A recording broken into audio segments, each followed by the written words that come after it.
श्रीमद् भगवद गीता ज्ञान यज्ञ प्रवचन क्रमांक 390 अध्याय 10वां विभूति योग और श्लोक क्रमांक 17। ओम त्र्यंबकं यजामहे सुगंधिं पुष्टिवर्धनम् उर्वारुकमिव बन्धनान् मृत्युर्मुक्षीयमामृतात् समस्तजनकल्याणि निरतं करुणामयं नमामि चिन्मयं देवं सद्गुरुं ब्रह्मविद्वरम् वसुदेवसुतं देवं कंसचाणूरमर्दनं देवकी परमानन्दं कृष्णं वन्दे जगद्गुरुम्। ओम तत्सत्। अर्जुन का प्रश्न है कि प्रभु आप हमें विभूतियां, आपकी कौन कौन सी विभूतियां हैं वो बता दीजिए। भगवान कहते हैं कि अर्जुन, अरे बाबा, तुम मेरी विभूतियों को क्यों जानना चाहते हो? किस लिए जानना चाहते हो? तो अर्जुन कहते हैं, कथं विद्यामहं योगैः त्वां सदा परिचिन्तयन् केषु केषु च भावेषु चिन्त्योऽसि भगवन्मया। अन्वयार्थ, हे योगिन, अहम कथम सदा परिचिन्तयन् त्वां विद्याम। हे योगेश्वर, मैं किस तरह निरंतर चिंतन करता हुआ आपको जानूं। च भगवन च केषु केषु भावेषु मया चिन्त्यसे। और हे भगवान, किन किन भावों में मैं आपका चिंतन करूं प्रभु, आप बताइए तो सही। तो आइए इस पर चिंतन करते हैं अपने आनंद के लिए। सदगुरु का आशीर्वाद है, भगवान की कृपा है, इसलिए वे अपने को ये अवसर प्रदान कर रहे हैं। हे योगिन च भगवान, यहां पर अर्जुन ने श्री कृष्ण भगवान को योगी और भगवान कहा है। भगवान की लीलाओं में ये दोनों बातें देखने के लिए मिलती है। भगवान कृष्ण की लीलाओं में ऐसी ऐसी अद्भुत लीलाएं भगवान ने बाल्यावस्था में की है महाराज, कि ऐसी लीलाएं भगवान के अतिरिक्त अन्य कोई भी कर नहीं सकता। और वे गोपियों के साथ रास खेलते हैं तब भी वे ऊर्ध्वरेतस है।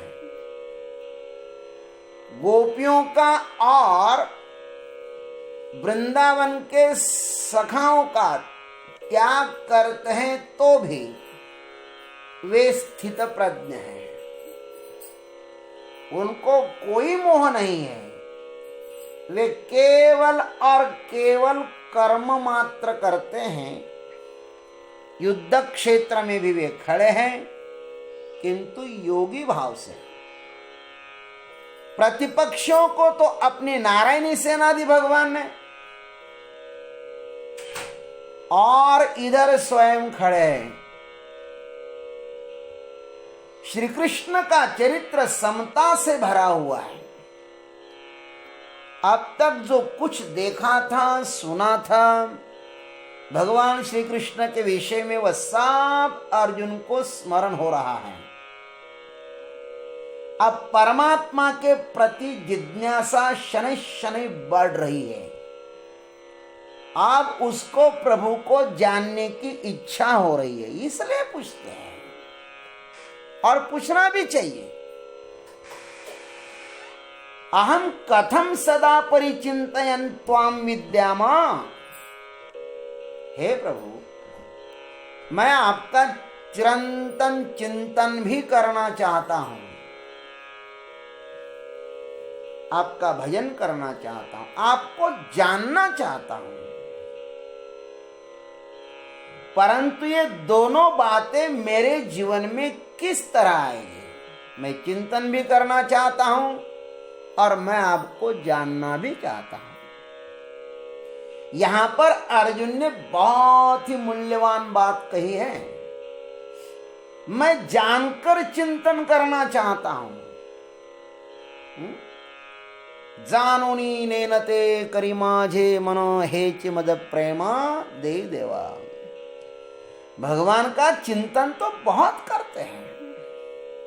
चिंतन श्रवण करके या पढ़ करके या अध्ययन करके भी किया जा सकता है, और अधिकतर लोगों का, अधिकतर साधकों का यही अनुभव है।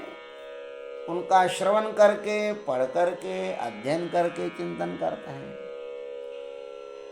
परमात्मा व्यापक है, सच्चिदानंद स्वरूप है, वे मायापति है, वह सबका रचयिता है, इत्यादि रूपों में हम चिंतन करते हैं, किंतु इसका अनुभव हमें नहीं है। जैसे मैं सूरज को जानता हूं, मानता नहीं हूं। सूरज को क्या करता हूं? जानता हूं, मानता नहीं हूं। अंधा व्यक्ति सूरज के विषय में चिंतन कर सकता है कि वह प्रकाशमान है, वह दिव्य है, सबके आंख है सूर्य,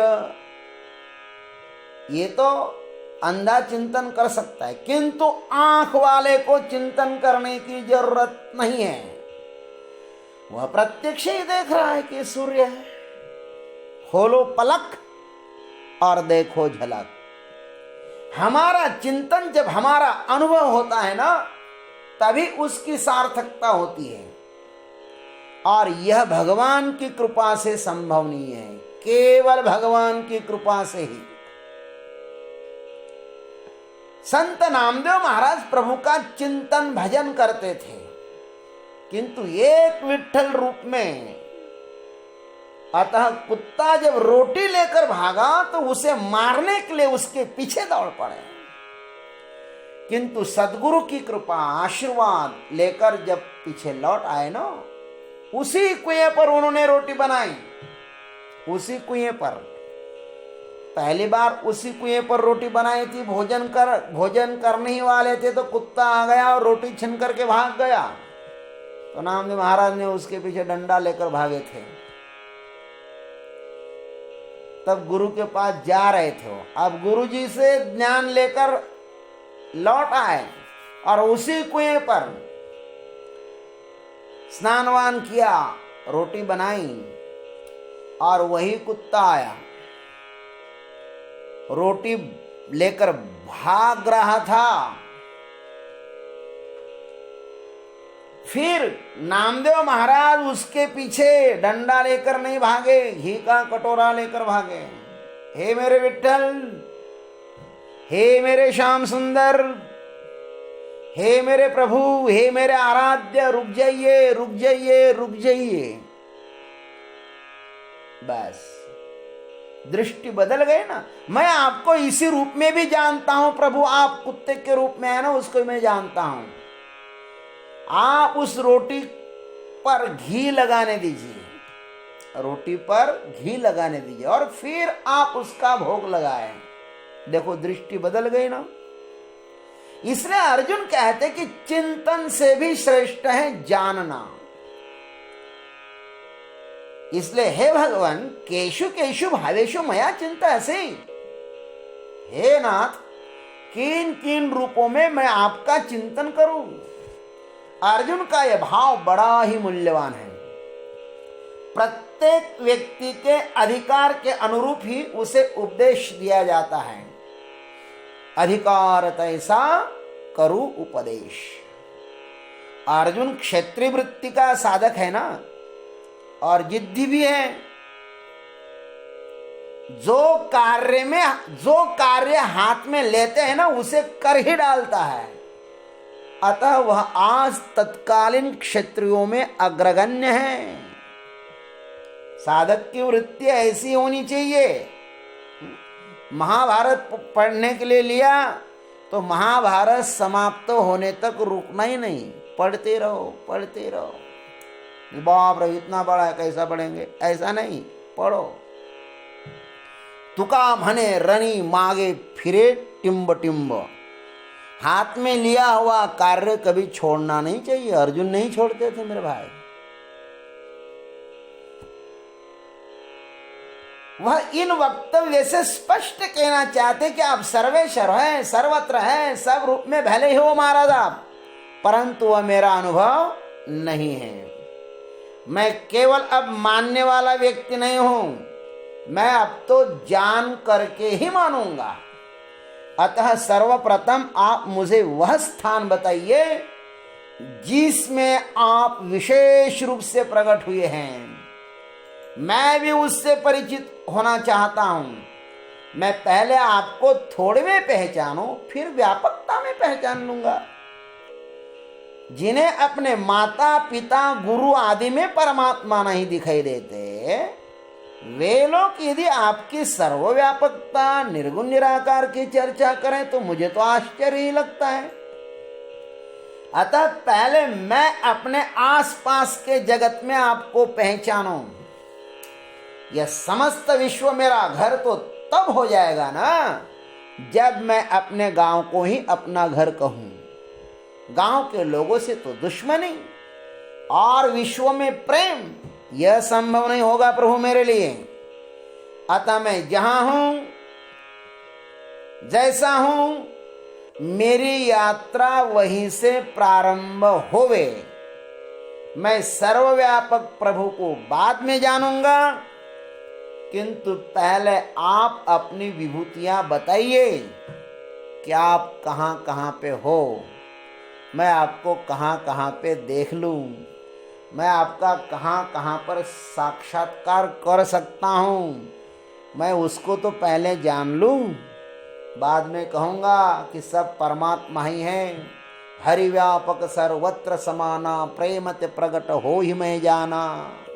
देश काल दिशि विधि सहु माही, कहूँ सो कहा जहाँ प्रभु नाही। सिया राम मैं जग सब जग जानी, करऊ प्रणाम जोरी जुग पानी। विठ्ठल जड़ी स्थली भरला रीता, ठाव नाही उरला आज म्या दृष्टि ने पाहिला। विठ्ठल छी विठ्ठल छी। ये बहुत दूर की बात है प्रभु।